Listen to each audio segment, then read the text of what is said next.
So I76, who was an iconic and popular 28-year-old male orca from the I4s of the Northern Residents, unfortunately passed away on August the 17th. Now, I've written a whole long thing here, which it's about how the community and particularly scientists feel like when there's a death. So it is a somber day when someone who is interested in orcas, like myself, learns of the passing of any orca, regardless of who they are. It's even worse when it's a young orca that goes ahead of time, which 28 is very young for a male orca to pass away. Um, Usually, when we enthusiasts and the researchers that study them learn the death of an orca, it precludes with the status of missing. And when you see an orca labeled as missing, you kind of know that they passed away, but it doesn't have finality because it, there's almost never a body. We can't confirm, and they just kind of slip away, just like that. And because of this, we cannot actually feel the fullness of the emotions of the loss because we did not actually witness this event. Um, Last year, when our adopted Orca Balena from the Southern Residence had her very first known calf, L128, everyone was overjoyed to see it, but that turned quickly to heartbreak when one of the Centre for Whale researchers reports of the calf not doing well surfaced, and just reading it was kind of heartbreaking because you knew that that little calf was not going to survive. Just the way it was being described. Um, they in their report uh, they mentioned it as emotionally draining. And a few days after that, L128 was declared missing and presumed deceased. Now, this is potentially even worse in this case with I76, um, because this was witnessed by renowned Orca researcher Jared Towers and Orca Lab's own Helena Siemens. And it's almost unheard of for the passing of an orca to be witnessed in person. But these two people were present on the 17th of August. And in fact, Jared Towers had been actually going to search for I-76 because he was not doing well the day before.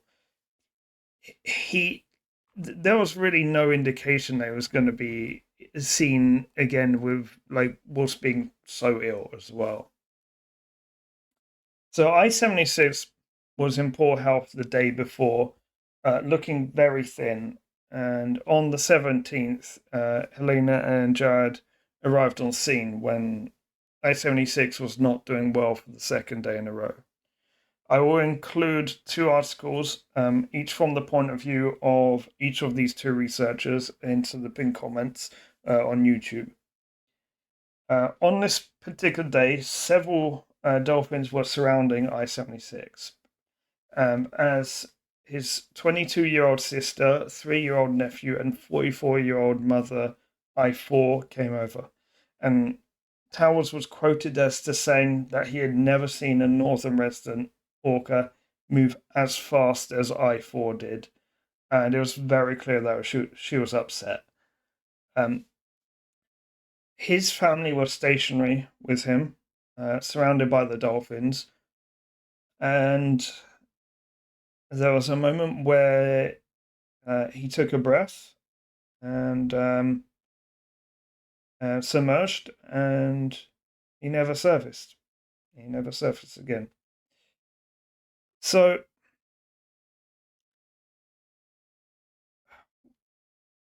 we are gonna me and Gio are gonna discuss the emotional impacts within orcas because this is a very big sign of uh, how emotionally deep orcas are.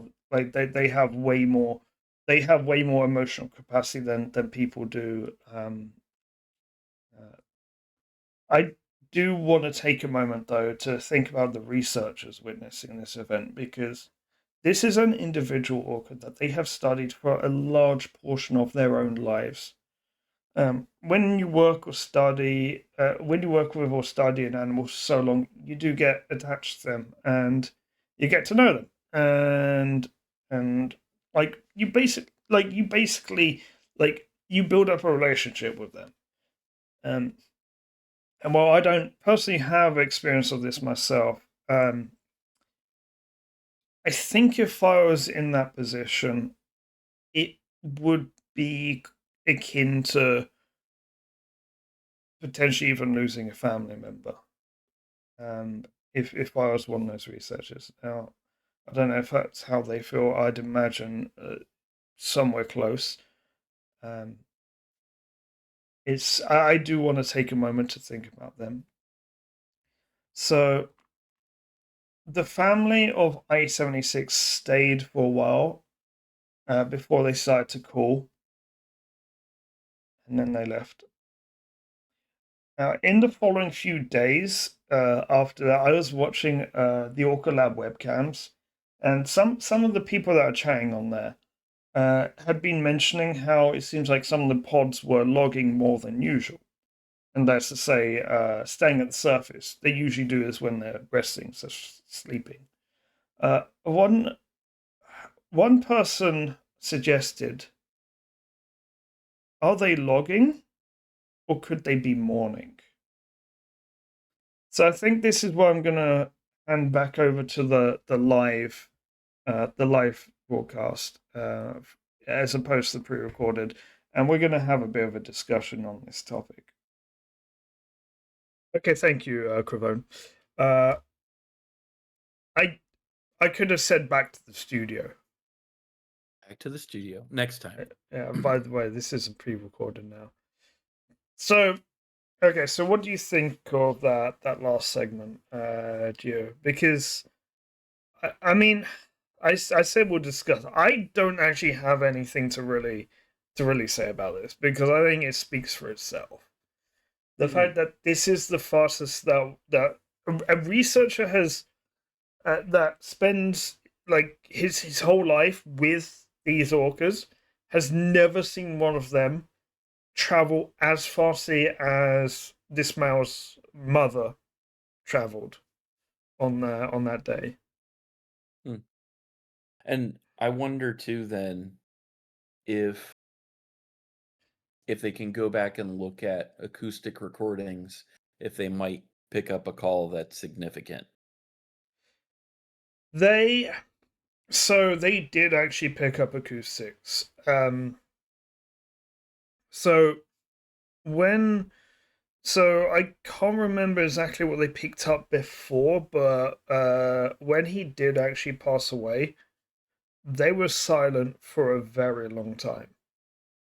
Like Hmm. they were just still there. They were completely silent, which is almost unheard of for because even big orcas will make noise every so often.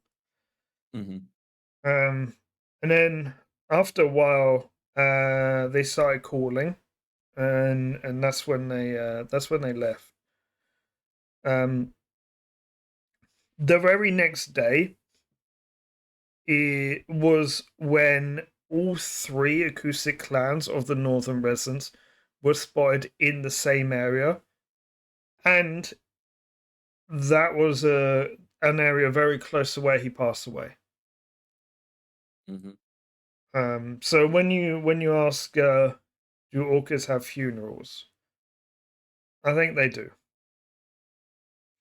but not funerals like we have. Like we like we'll we'll crowd around. We'll go to like a service, then we'll crowd around a grave, and but I think orcas just get together, they socialize, and I think they are just very social in that moment. Um, like I think they just gather. I think that's more like what it is. And this actually reminds me of a story that I heard following the passing of Dr. Michael Big, who you may have heard of him. Maybe once or There's twice. there's an entire ecotype of orca that are named after him. The big orcas used to be called the transient orcas. They're now called big orcas after Mhm. Dr. Michael Big. He also Um, has a Star Wars character named after him. I'm kidding, I'm maybe not. kidding. Maybe not. I'm kidding. Maybe That's not. that's for our that's for our nerds in the crowd. Uh, my God, is that gonna be this? Is that the start of the podcast? It might be. Oh, I think it is. Hi, welcome to Whale Talk. Well, Yeah, this is welcome what on we in. do. Okay, enjoy the intro. We're nerds. Deal with it. Uh, there is actually an orca named Mike, I love who it. is J26, and J26 was the next orca that was born after Michael Big passed away. Now, Mhm. I like that. Did you see my the suggestion for J62's name? I did not actually. Oh, Poliwrath. Polyrath. Yeah, because it's Pokemon number 62, Poliwrath. Oh gosh. I mean, there will be a naming contest hopefully at some point. Yeah. I Yeah, we'll have to make a Whale Talk submission. so it's so her family are like all like Eclipse. Um, wow, I almost swore there. Which I said I'll never do on this podcast. Um, I I've forgotten what her other offspring are called, but they're all space like names. So I would Mm. have suggested Celeste. That's a nice name. Um, so okay, back on to the story of Michael Big. He did so much stuff for Orca research and conservation. Um, when he died in the 90s, I think it was the day after, was the first time that year where all three southern resident pods were spotted in the same place. Every single southern resident orca was spotted that day. Mhm. Um, and they all gathered in one place. And it was like they were honoring his memory. Now, Mhm. how they would know that he had passed away, there's some things that I don't believe can always be explained. Yeah. Um, but that one that is way too much of a coincidence. Mhm. Um, Well, it's and I feel like it only takes a couple of believable assumptions, to reach that conclusion. Now, yeah, like, is that scientifically viable? No, but it is at least reasonable enough to investigate further. they the Southern Reds did the same thing when Tokite died as well. Mhm. And how would they know that? And so I do wonder how the Northern residents will act when, because I don't know if you know, there is actually a Northern resident who is in captivity still, who could be released. Since I mean, heck, like I see her brother on the webcam like quite often. Like Mhm. people know who her family is. Um, when one day she goes, because she's quite old now. I do wonder how the northern residents will react. Whether they'll react in the same way. But yeah, there is no stronger bond in nature than a mother orca and her son.